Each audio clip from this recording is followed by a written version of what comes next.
दोस्तों मुकेश अंबानी का घर एंटीलिया, क्या आपको पता है कि इतना महंगा है कि मुकेश अंबानी चाहते तो मुंबई में बुर्ज खलीफा खड़ा कर सकते थे।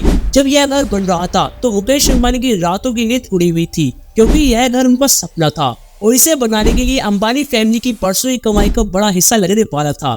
एंटीलिया की कंस्ट्रक्शन के लिए एक नहीं बल्कि दो ऑस्ट्रेलियन कंपनी को मुंबई आकर इसे आलीशान घर को बनाना था।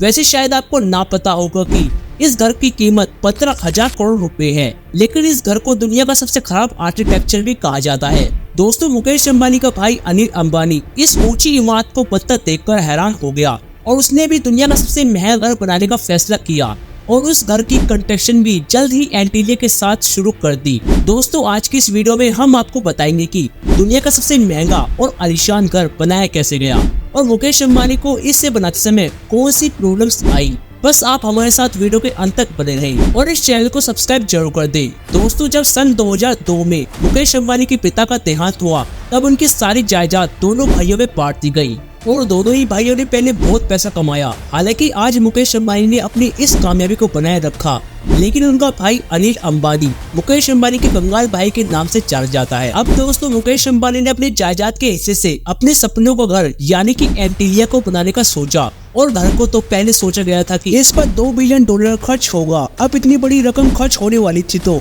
मुकेश अंबानी ने जल्दबाजी न दिखाते हुए इस घर का काम सन 2006 में शुरू किया। दोस्तों सबसे पहले मुकेश अंबानी को एक ऐसी जमीन की जरूरत थी जो कि इस आलीशान घर का वजन झेल सके और वो जमीन इन्हें मुंबई के दो रो में मिल गई।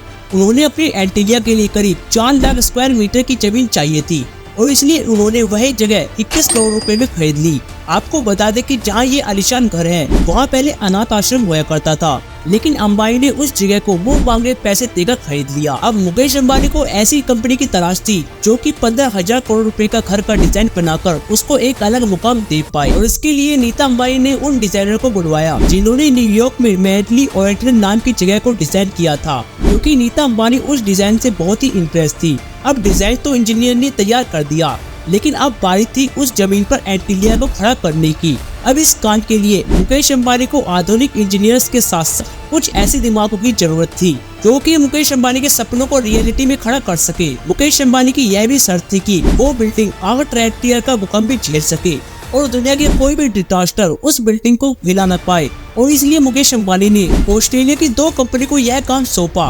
बिल्डिंग एंटीलिया की नींव एक एडवांस इंजीनियर से बनी नींव है और इसलिए बड़े बड़े लोहे के पाइप्स को जमीन में गाड़कर इसका काम शुरू किया गया। आपको बता दें कि इस तरह की इंजीनियरिंग से आज दुनिया की सबसे ऊंची इमारत बुर्ज खलीफा को भी खड़ा किया गया था। काम तो शुरू हो चुका था कि मुकेश अंबानी ने काम पूरा करने की डेडलाइन भी जारी कर दी थी और वो लाइन थी 2010, क्योंकि मुकेश अंबानी चाहते थे कि उनका घर छोटे भाई से पहले तैयार हो जाए। अब काम तो बहुत तेजी से होने लगा, लेकिन मुंबई की झुलसा देने वाली गर्मी इस कंस्ट्रक्शन का रोड़ा बनने लगी, क्योंकि मुंबई की गर्मी में तैयार होने वाला कंक्रीट बहुत ही जल्दी सूखने लगा। इसे अगर इमारत में डाला जाता तो उस इमारत को खतरा भी हो सकता था, क्योंकि रात को ज्यादातर गर्मी नहीं होती। अब करीब 4 साल बाद 15,000 करोड़ रुपए की लागत से बनी बिल्डिंग का सारा काम खत्म हो गया, लेकिन मुकेश अंबानी को ज्योतिषी ने कहा अभी वो घर में प्रवेश ना करे और इसलिए सन 2012 में 50 से ज्यादा पंडित घर की पूजा में बुलाए गए और तब जाकर मुकेश अंबानी ने अपने घर में कदम रखा। दोस्तों रतन टाटा ने एंटीलिया के बारे में यह भी कहा था कि